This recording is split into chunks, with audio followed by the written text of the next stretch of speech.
Well, everyone, welcome to this edition of Connected by Community, brought to you by Ballantine Capital Advisors. I'm your host today, Cameron Cannon, with my fellow co-host Anthony Colincheco. And today we're pleased to have Austin Maxwell with us, who is one of the co-founders of Kanga Coolers. Thanks for coming on today. Sweet. Thanks for having me, guys. I'm looking forward to it. Yeah, man. So I know a little bit about you. We're kind of friends off the set, but tell us a little about yourself, personally, professionally. I know you went to Clemson, kind of where you went from there.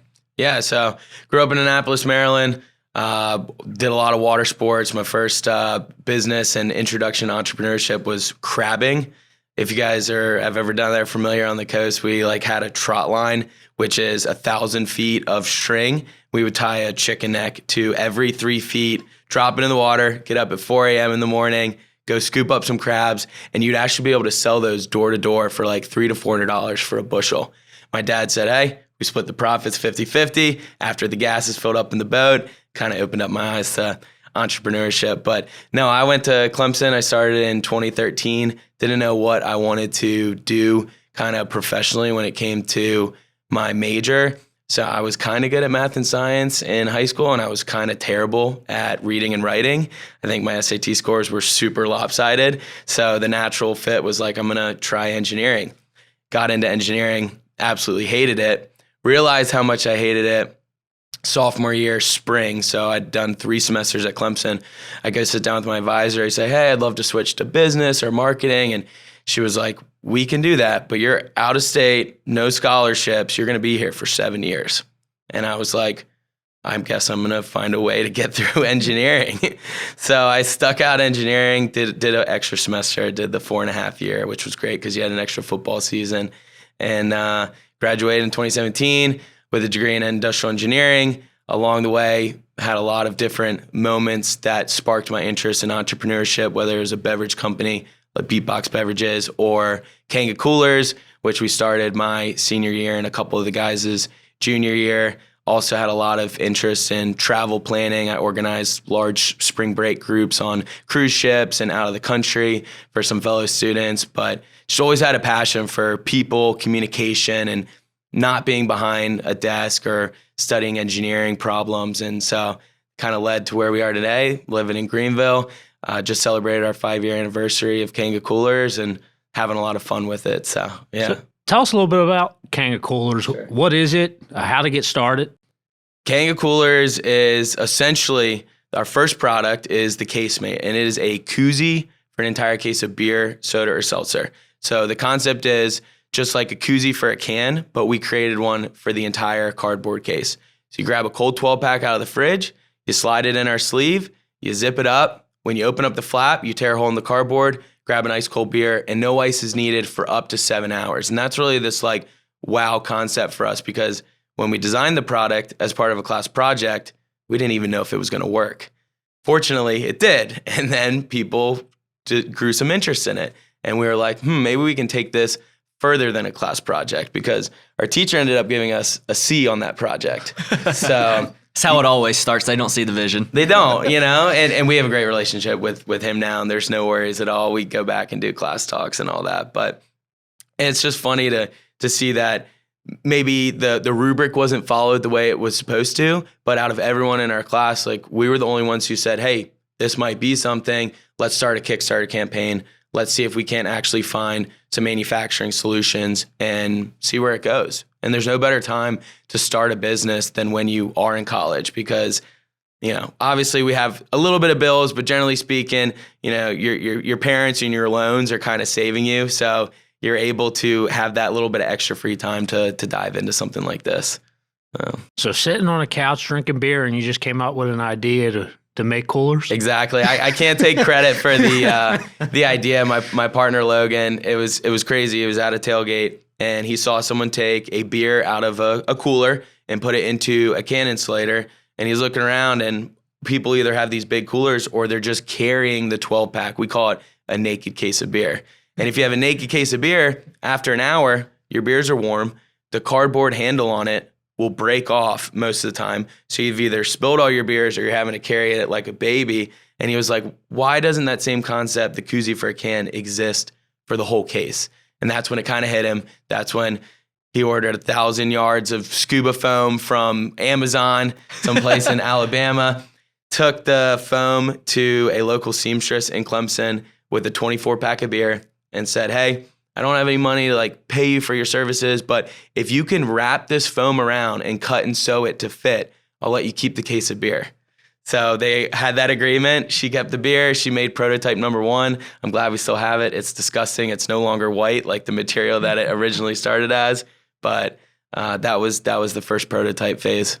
Well, that's awesome. So I know we want to jump into the business side a little bit later, but let's talk about the manufacturing. I know kind of you gave us a little intro of, you just kind of came up with it, bought it off Amazon and started wrapping it. So how did you go from, a random seamstress in Clemson to, selling thousands and thousands of these things? What was the process in between? That was the toughest part on the early stages, and supply chain is still now, obviously, with everything going on in the world. But initially just finding a way to how do you make these? Because you want to be made in the U.S. That's a huge goal for a lot of people.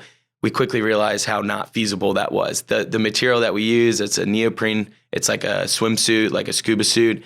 It is produced in Asia. That material is made in Asia. So we would have to be ordering that in tens of thousands of tons, pallets, whatever, to get it here. We did try with a cheaper foam. In Greenville, we've had a little manufacturer called Manx that makes scarves and handkerchiefs, and we brought them some material, and they were able to cut us our first couple prototypes, because the one that the seamstress could do, it was not scalable, right?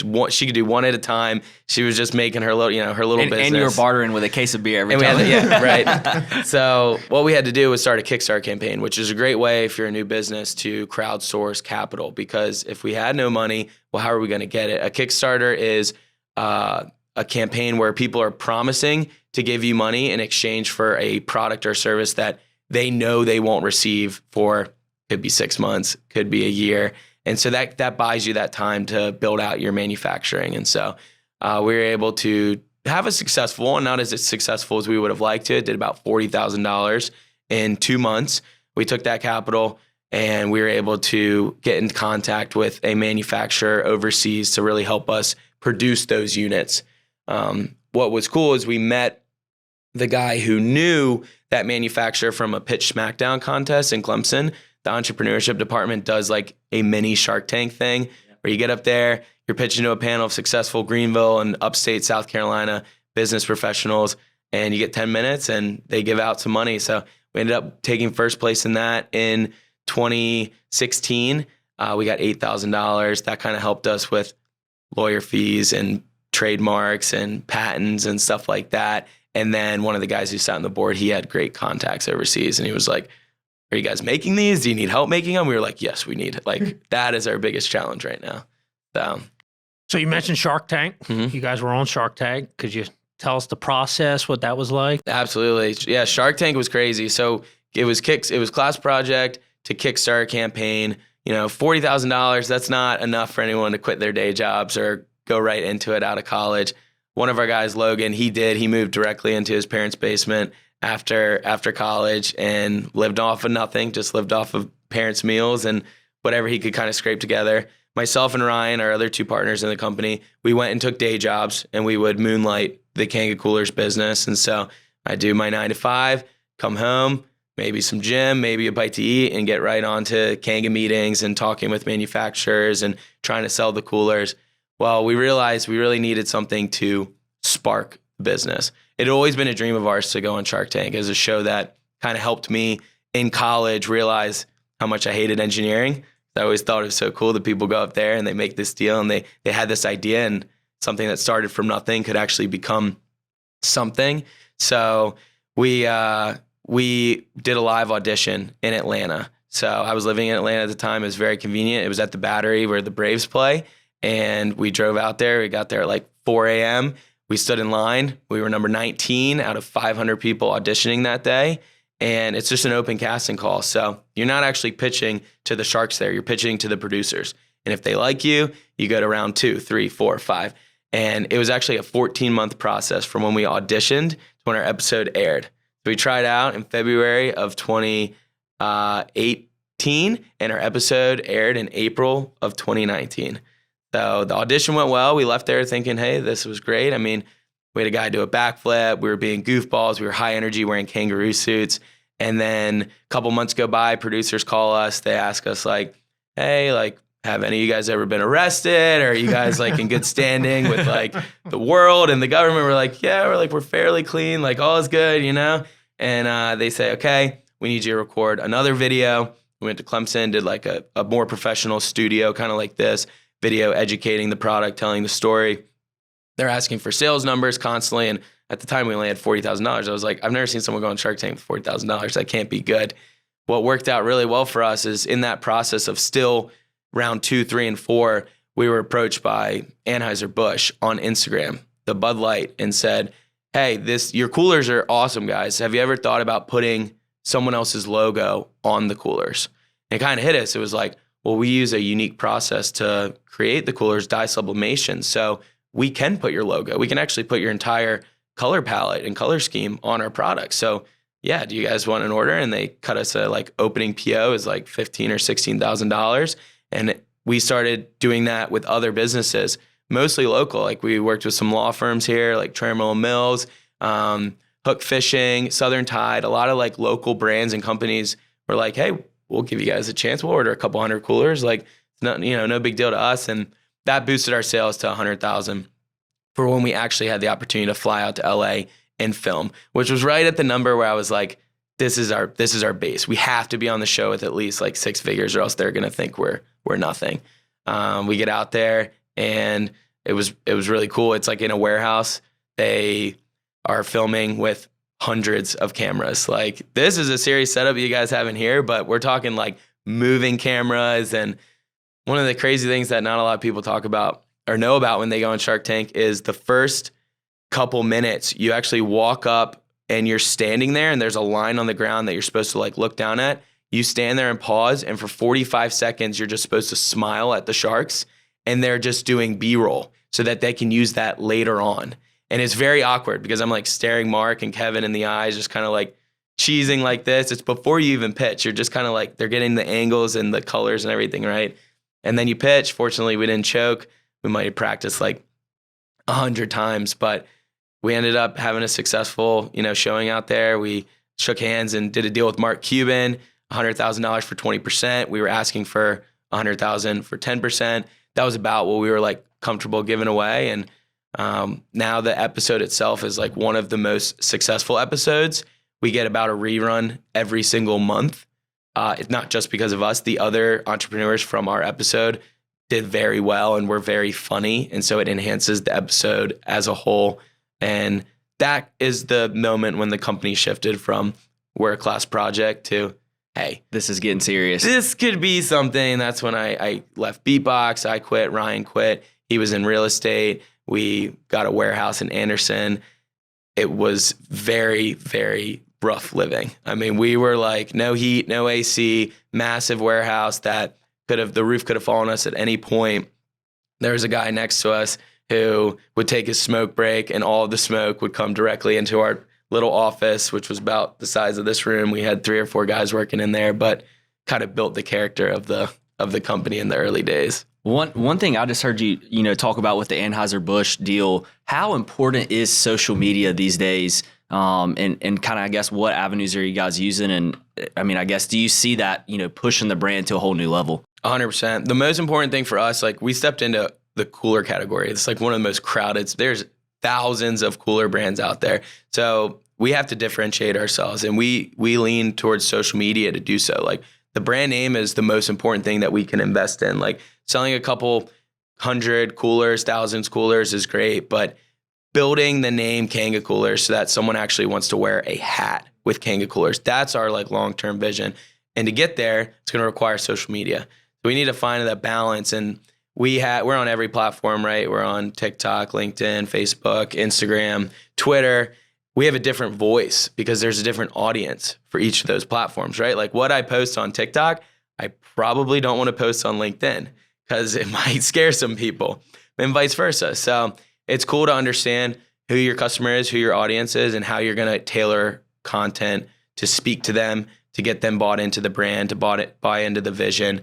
And we're all in on all platforms and post daily. Yeti's, I'm guessing, one of your biggest competitors. And what sets you apart? Yeah, so ours is, we don't view Yeti as a direct competitor. One, they're a multi-billion-dollar company. We're not quite talking those numbers yet, but we're a company that values convenience over performance. Performance of our coolers is important, but most of our customers aren't going to be drinking beer for 2 weeks, right? A Yeti cooler is awesome. It will work for days and days on end. It'll hold ice, but it's very heavy. It's very bulky. Our idea is we just want to make your party, your event, your boat day, your beach day, whatever, your day on the golf course, just a little simpler by having to avoid the need for ice, by having to avoid any of that heavy weight. And so we value convenience and the ability to be able to just take it wherever you want to go over that long period of time, right? And our coolers work for 5 to 7 hours. And most people that are our customers, they'll finish their 12-pack in 5 to 7 hours, if not in the first 2 or 3 hours.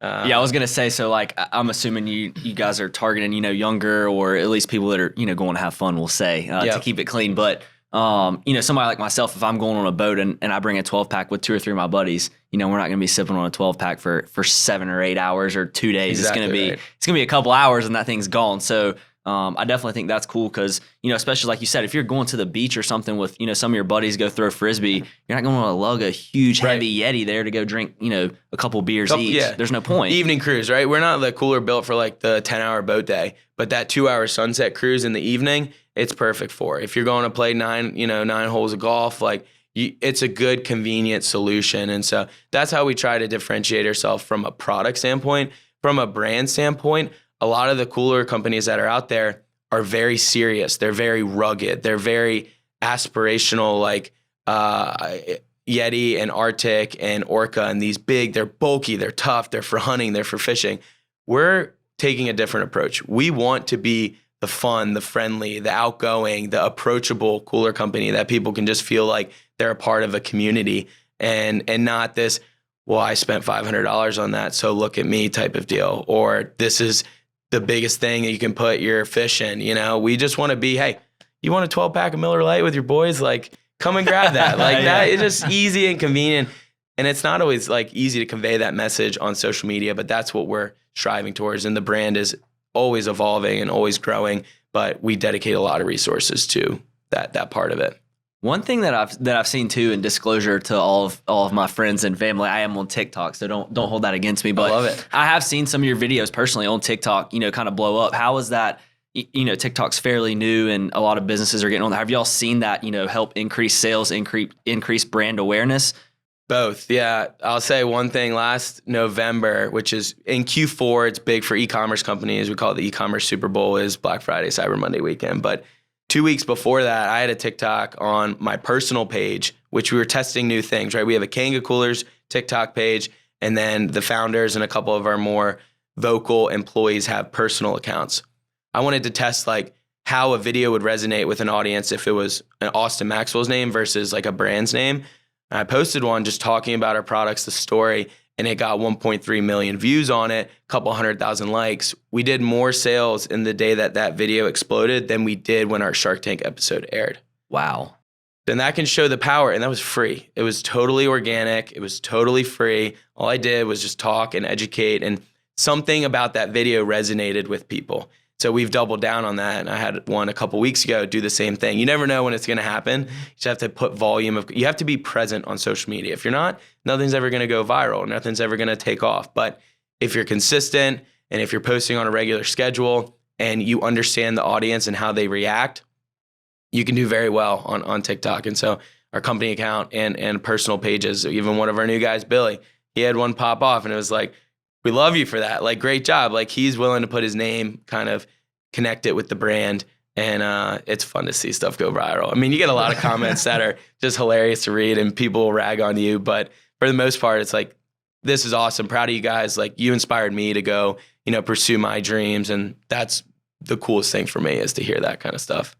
That's awesome. Yeah. One other thing too on the whole TikTok thing is, you have these TikTok influencers, and they're kind of blowing up. Do y'all have any partnerships, not only with them, but I know you said Anheuser-Busch. I know you have some other partnerships too. Can you speak on that and how that's kind of evolved? Definitely. The brand partnerships is one of the coolest part of our business, because there's a lot of companies with millions of followers that we work with, that when they post us, it automatically boosts Kanga, and it makes Kanga look better, right? That we're associated with. We do stuff with like Friday Beers, Hook Fishing, Southern Tide, some like local, very cool lifestyle brands that we want to be partnered with. That's a super helpful component. We've done some paid influencer marketing before. It can work. It's tough to quantify the ROI. If we're going to pay $5,000 for an influencer to post 2 times, you can get trackable links, but there's a lot of times when you don't know if someone on our site bought because they saw that video or because they saw an ad that we were running on Facebook. What we have found that has worked is creating a community of brand ambassadors. So we have about 250 right now. At one point we had 1,500 because we had a TikTok go viral. We had 4,000 applicants. We accepted 1,500 of them. We realized most of these kids were just probably like high on the moment and not really like wanting to do stuff for the brand and really be a part of it. So we ended up trimming the fat. Now we have about 250 like really quality students and young adults across the country who represent Kanga Coolers in their city, at their campus, and they're just supposed to talk positively about the brand. We send them a couple free coolers. We ask for content in return. And that kind of word of mouth marketing for us has been more impactful than really anything that we can do on the paid side, because word of mouth marketing is still the most powerful thing. And so when they're out there, if one of our girls, Haley, is in Chicago with her friends at a pregame before they're going out to the bars, and they're having 10 people over, and they see Haley, she's using the product, she's talking about it, she loves it. We may have just gained 3 or 4 more customers from that moment, all organic, all word of mouth. So that program has been awesome for us. Yeah. Switching gears a little bit, how's business these days? I know you guys have been around for a little bit now. Can you give us a little heads up on, how's it going? Yeah. You guys moved to Greenville, got a place here, doing a lot of sales. I guess, what are those numbers looking like, rough figures? Yeah, the move from Anderson to Greenville was amazing because, one, we had a working bathroom. We had heat in the winter. No smokers besides No smokers. Yeah. Heat in the winter and AC in the summer. We had a half pipe built in the warehouse in Anderson, and that was the only like silver lining of that place. Is people would go in, they'd skate, we'd shoot content in there, and it was like that moment of, okay, we could maybe survive this place because we have a half pipe. We couldn't bring the half pipe to the new one in Greenville. We didn't have the space for it. Moved to the Maravan Center. We had maybe 1,500 square feet of warehouse and 1,000 of office. We outgrew the warehouse in about 6-7 months. And so we moved to 3,500 square foot of warehouse. We just outgrew that. So we had to get some satellite 40-foot containers and just put them in the parking lot. So Q4 last year, Wow. Our landlord was not happy because he's driving by. He's like, why am I looking at like literally containers sitting out here? And now we're looking to expand about 10,000 square feet of warehouse and really outfit it for the growth. We've always been like moving into places that we're kind of at that growth period now and not thinking like, well, if we're growing at this rate, we're going to outgrow it. Like, we need to start thinking bigger. We need to buy into a place that feels huge when you walk into it. And we're not there yet, because then you can grow into that space. And it's important for us like mentally to think of that. But yeah, 5-year anniversary. So first couple of years were Kickstarter, $40,000 here. And then 2019 after Shark Tank, we crossed the 7-figure mark. And that was like a big milestone for us in a year. In 2020, we are approaching the 8-figure mark, and that's going to be a big milestone for us. We've been there, lifetime sales, 8-figure, but we're approaching that in 2020. Hopefully hit that here in 2022. So I'm 1 year off, 2021, and it's exciting to kind of see like it all come together. It's weird as you're bringing in more employees, and that it's my job is adjusting. I used to be the sales guy. I used to be the ones talking to Anheuser-Busch. I used to be the ones talking to Southern Tide on the B2B side. But now I have to be HR. I have to hire people and onboard people and look for warehouses and stuff like that. And a buddy told me a cool quote a while ago that I thought really, really stuck out to me. In the beginning of starting a business, your first couple of years of a small business, like the biggest challenges are sales and marketing. Like, how are we going to sell this thing? How are we going to market this thing? Years 5, 6, and on. And trust me, sales and marketing are still always a challenge, but we've figured out ways to get to a certain point. And we know we can get to a certain point every day. We have a run rate on our website. We have a run rate with our retailers. We got programs with Ace Hardware. But your newer years, the challenges shift, and it becomes real estate, operations, finance, access to capital. It becomes HR. how are we going to manage these people? I'm hiring people who are 5-10 years older than me. Is that weird? How can I manage that professionalism? And so it's cool to see that shift of the challenges in small businesses. What it was isn't always what it's going to be. So, yeah. I want to switch gears a little bit because we're probably running out of time. What makes you tick? It's our signature question we ask everyone. That. For me, like, I would view that as like what makes me, what motivates me, what gets me like really excited. It is the comments on TikTok when someone says, Austin, like what your message sat so well with me that I actually want to pursue that business that I've been sitting on for a year. Or when we get invited pre-COVID to a second grade class to talk to them about entrepreneurship, and they're all screaming and they're so excited to see us. And I don't even know how to spell the word entrepreneurship. And they're using it as part of their curriculum in second grade.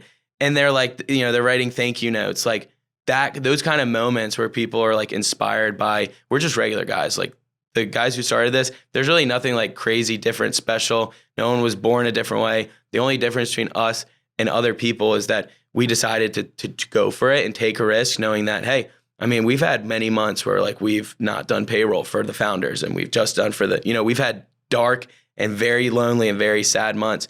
And we've had the highest of highs. Last week, we got to take our entire team to Cancun for 3 days on completely Amex credit card points as a team retreat and a team bonding event. Those, you're riding the high highs, and you have customers who are saying, I'm selling retailers, I'm selling so many of your coolers. You guys are like really helping me with like increasing my profits for this quarter. And so it's moments like that. It's the feedback that's positive. And that's what really gets me excited every day. Yeah, it's a good question. What makes y'all tick? So I would kind of say the same thing. It's a little bit different of a business, but just helping people, seeing people obviously work in the finance space, but really just helping somebody and then coming back, months later and say, hey, that financial plan that you did, it really let me sleep better at night. It really, kind of helped me see my future and think ahead. So I would kind of say it's the same thing, just kind of in a little bit of a different space. That's awesome. Yeah, I would agree with Cameron. Just being able to see folks, see their reaction when they sit down and say, hey, I want to retire, and actually walk them through that process, that next stage of life, and just being part of that moment with them. Also my family, my 2 kids, right? I mean, my 2 little girls, that really drives me and keeps me motivated. Yeah. You got to have that bigger non-work. It's the family and the safety and the security. Absolutely. And the motivation. Yeah. What you're working for when you go home. And I guess tell our audience, if they want to buy a cooler, if they want to learn more about you guys, what's the best way to contact them, to get in touch with them, and to kind of see your product more? Definitely. Kanga Coolers. You can Google us. Hopefully our Google Ads guy has got us at the top of the ring. So if he doesn't, please send me a screenshot of that. If you Google Kanga and it doesn't come up. Our website is kangacoolers.com. We're on all social media platforms, Kanga Coolers, and would love for people to check us out. We appreciate any order, any support, even if you just share this podcast with someone, it's greatly appreciated. So awesome. Yeah. Well, thanks so much for coming on, Austin. This has been awesome, and can't wait to see. I mean, the first 5 years have been really incredible, and excited to have you in Greenville, and looking to see maybe a 20,000 square foot warehouse the next time we speak. That would be the goal. One of our like overarching visions is the way Yeti is in Austin, Texas. Kanga wants to be in Greenville, South Carolina. That's awesome. Like, we want to plant our roots here. We want to be a household name in Greenville before anything else. So awesome. It's a great city. Well, thanks for coming on. Thank you guys for checking out this episode of Connected by Community. Please like us, share us. We're on all the podcast places, Apple, Spotify. We're also on YouTube. Check us out there. Check us out on Facebook. And until we see you again, go out and make our community great.